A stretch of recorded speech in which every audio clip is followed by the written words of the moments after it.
Have you ever wondered what's the oldest country in the world? That is, of all the countries that exist today, which one of them has been around for the longest?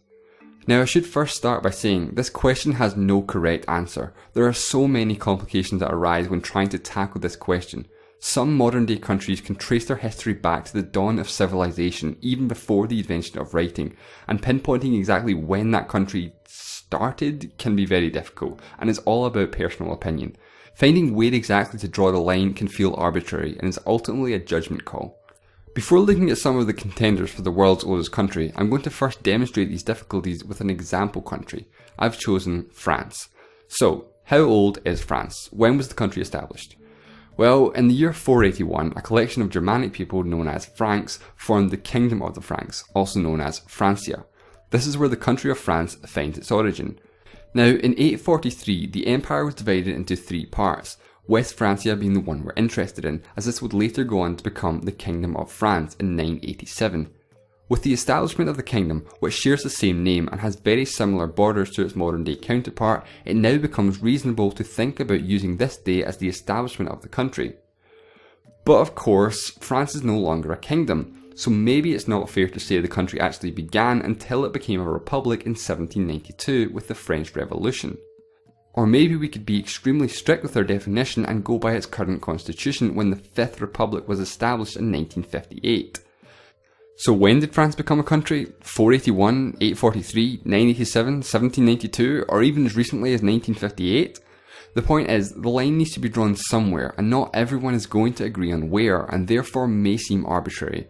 I think the key is to be reasonable and find a middle ground. Saying 481 or even 843 may be a bit of a stretch, and on the other end of the spectrum, saying 1958 and using its current constitution is a bit unfair. France was still France before the Fifth Republic. Personally, I would say 987 is fair. It uses the name France, its borders are very similar, and they spoke French. Okay, now that we've got that out of the way, let's begin. We'll start by going all the way back to the dawn of civilization. Too far obviously, but bear with me. The general consensus among historians and the so-called cradle of civilization theory states that several civilizations developed independently of each other. The four earliest of these cradles were Mesopotamia, ancient Egypt, the Indus Valley, and the Yellow River civilization. Now, three of these would ultimately go on to be countries that exist today. Ancient Egypt, that one's obvious, the Indus Valley eventually becomes India, and the Yellow River civilization is the beginnings of Chinese history. So let's start with China. All ancient civilizations began along rivers, and as you might expect, this civilization began along the Yellow River in what is today northeastern China. Now, according to legend, Yu the Great founded the Xia dynasty sometime around 2000 BCE. Of course, this dates back before any written historical records, and there is a lot of doubt as to whether or not the Xia dynasty even existed at all, and that Yu the Great may in fact be mythical. Moving on to the Shang dynasty, circa 1600 BCE. This is the first dynasty in which there is actual archaeological evidence of its existence, ancient texts in the form of oracle bone script. The modern Chinese language directly evolved from the writings of the Shang dynasty. Then the next dynasty, the Zhou dynasty, lasted longer than any other dynasty in Chinese history, ruling China for nearly 800 years, but despite this, I'm actually going to skip over them and look at the Qin dynasty, which only lasted for 15 years. Despite how short-lived it was though, the Qin dynasty is of great significance in Chinese history. It was the first dynasty of Imperial China, and they managed to conquer all of the other states in the Warring States period, unifying China for the first time. It's also possible that the modern word China is derived from the word Qin, although this is somewhat controversial. The first emperor, Qin Shi Huang, was influential for his part in constructing the Great Wall of China, as well as the Terracotta Army. So imperial rule in China lasted for more than 2 millennia until 1912 and the foundation of the Republic of China.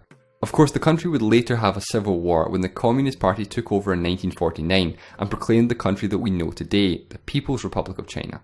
So China is unquestionably one of the oldest civilizations in history, but putting an exact date on how long exactly the country itself has been around is difficult. Anyway, moving on to the next country, Egypt. Now, Egypt is a country that is world famous for its ancient history. When you think about Egypt, probably the first things that come to mind are the pyramids and the Sphinx. These were built as early as 2500 BCE, but Egypt's history goes back even further than that. Ancient Egypt was first divided into Upper and Lower Egypt, which are probably the opposite way around than you might expect, but anyway, the unification of Upper and Lower Egypt happened around 3150 BCE with the very first pharaoh of a united Egypt. Egypt had a long and rich history before most countries even came into existence, with more than 3,000 years of history before the beginning of the Common Era. To put into perspective just how old Egypt is, think about this. Cleopatra is closer in time to the present day than she is to the construction of the pyramids, by about 500 years. And also, woolly mammoths were still around when they were being built. And keep in mind, the first pharaoh of Egypt was about 600 years before the pyramids. Before becoming the modern day country that it is today though, Egypt was conquered and ruled by several other civilizations. It was first conquered by the Persians, twice, and from there it was conquered by the Greeks, the Romans, the Persians, again, the Arabs, the Ottomans, and eventually colonised by the British before finally gaining its independence in 1953. So even though Egypt is undeniably one of, if not the oldest country in the world, it was ruled by other civilizations for more than 2,000 years of its history. This makes it a little more difficult to directly connect the ancient Egyptian pharaohs of the 3rd millennium BC to the country that it is today. Moving on to our next country now, as we'll look at the third of the three countries I mentioned earlier, one of the cradles of civilization, the Indus Valley, which would eventually become India. This is where the name of the country comes from. Now again, saying the Indus Valley is when the country of India was established is way too big of a stretch, but putting an exact date on when the country was established is tough. The Vedic period of Indian history begins around 1500 BCE, actually thought to be some 400 years after the collapse of the Indus Valley civilization. The period is named as such because of the Vedas, the oldest scripture of Hinduism, arguably the oldest religion in the world and still the most prominent religion in the country of India to this day. After the expanse of various political entities, the 6th century BCE saw the rise of 16 great kingdoms called Mahajanapadas, where Janapada means country and Maha means great. But even if we class these as countries, there was still no unified India or centralised government at this time. The first time India was unified into one state was the Maurya Empire, founded in 332 BCE. Geographically, it was one of the largest empires of its time, about 1.5 times the size of the modern day country of India, with estimates putting its population around 50 million. India once again became fragmented after its collapse in 180 BCE. Many empires came and went, but one of the most significant was the Gupta Empire, said to be a golden age in Indian history with advancements in technology, science, art, culture and philosophy. Although at its greatest extent in 400 CE, it only ruled the northern part of what is today India. After the fall of the Gupta Empire, the subcontinent once again became fragmented. For more than a millennium, there was no centralised Indian state. This changed, however, in the late 16th century when the Mughal Empire took control, and by the start of the 18th century had control of virtually all of what is modern day India. Shortly after it reached its peak of 4 million square kilometres of land area and a population of over 150 million, the empire rapidly declined throughout the rest of the 1700s. It was during this time of the Mughal Empire in which the Taj Mahal was built, one of the most famous wonders of the world. Eventually the British took control of what is today India, Pakistan and Bangladesh, known as British Raj. This lasted until 1947 when India gained their independence, and in 1950 it became the Republic of India with the current constitution that is still in use today. So the idea of a unified Indian state is something that has only existed sporadically throughout its history, from several different empires expanding from several different parts of the subcontinent. Even though Indian history dates back several thousand years, it could be argued that India didn't actually become a country until after achieving their independence from the British just 70 years ago. The next country I'm going to look at is Japan. Now Japan actually does have a specific date as to when the country was founded, the 11th of February 660 BCE. According to legend, the country was founded by Emperor Jimmu, a direct descendant of the goddess of sun Amaterasu. The Japanese monarchy is the oldest continuous hereditary monarchy in the world, with Japan's current emperor being the 125th emperor, tracing his ancestry all the way back to Emperor Jimmu. So while it may seem like Japan is a fairly easy country to determine when it was founded, that's actually not the case. Emperor Jimmu is generally considered to have been mythological. In fact, there is little to no evidence that any of the first 9 emperors even existed at all. So while Japan is still a very old country, it would be difficult to consider it as a contender for the world's oldest country, especially since the first known written mention of Japan is in an ancient Chinese text from the 1st century CE. The next country we're going to look at is Iran, for most of its history known as Persia in the Western world.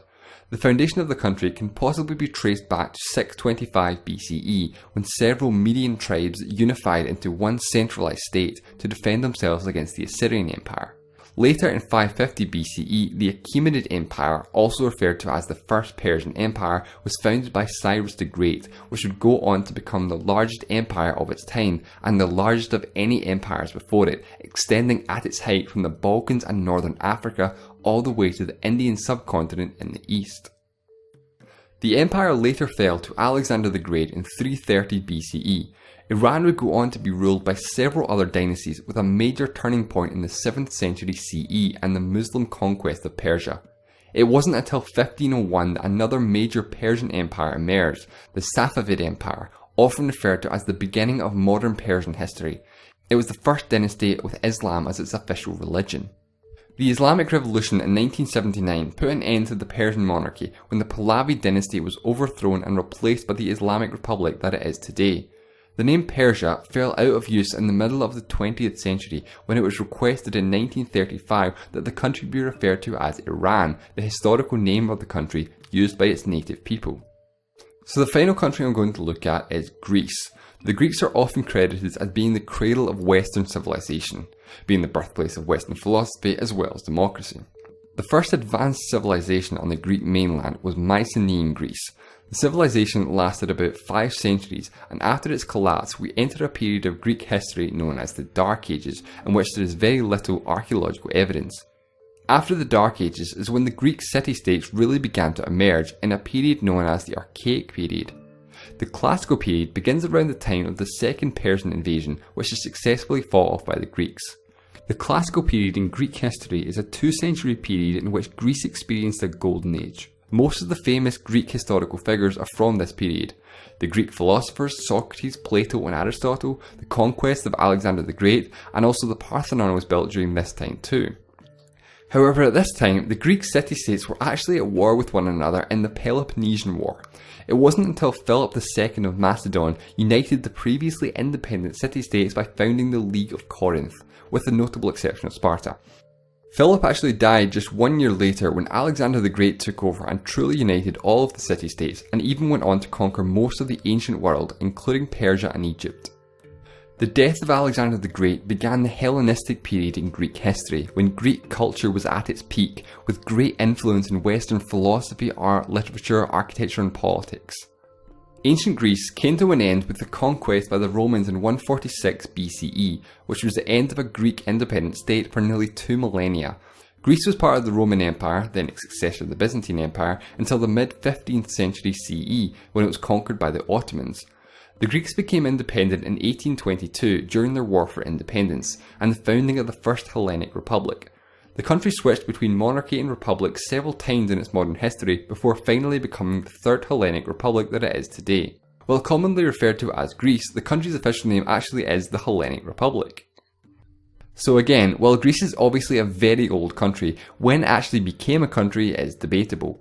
Mycenaean Greece would probably be a bit too early, but somewhere around the Classical period or Hellenistic period would be reasonable, when Greece experienced their golden age and the city-states were united. 336 BCE and the foundation of the League of Corinth, or maybe the death of Alexander the Great, which began the Hellenistic period in 323 BC, could be 2 potential dates as to when Greece really became a country. So those are my contenders for the world's oldest country: China, Egypt, India, Japan, Iran and Greece. I think it's important that there is at least some connection from the ancient times to the modern day country, and that there be some continuity in time. That is, it's possible to trace the current country back through its predecessors to arrive at whatever date we determine to be its day of establishment. Anyway, keeping in mind that this is just my personal opinion and that I have no authority whatsoever on the matter, my pick for the oldest country in the world is Egypt. I chose Egypt because even though the country was ruled by several other civilizations throughout its history, the days of ancient Egypt have certainly not been forgotten. Far from it, in fact. Thousands of tourists visit Egypt every year for the sole purpose of visiting the pyramids of Giza and the Sphinx. Through the various foreign rulers, the Egyptians never lost their heritage and their culture continued to thrive, and in terms of sheer age, Egypt became a unified state long before anyone else did. Of course, a case could be made for any one of the countries that I talked about in this video. China, Iran, India, for example, would all be great answers for the world's oldest country. There are plenty of other countries that I didn't even mention that could also be considered because there are just so many ways to approach this question using any number of criteria to determine the answer. Before ending, I would also like to give a special honorary mention to one country, San Marino. By many people's accounts, San Marino is the oldest country in the world. It all really depends on what metrics and criteria we use. Using a fairly strict set of criteria, San Marino very likely would be considered the oldest, declaring its independence from the Romans in 301 CE, and its current constitution dates back to 1600. However, I personally wanted to use a slightly more loose definition to allow a little more leeway. So like I said, this is simply my opinion and you're perfectly free to disagree with it. However, any answer is always going to be up for debate and ultimately there is no one right answer, because determining when a country actually became a country is always going to be something arbitrary when we're dealing with countries that are potentially thousands of years old, and with a lack of archaeological evidence and limited written records, some things are just impossible to determine. Thanks for watching.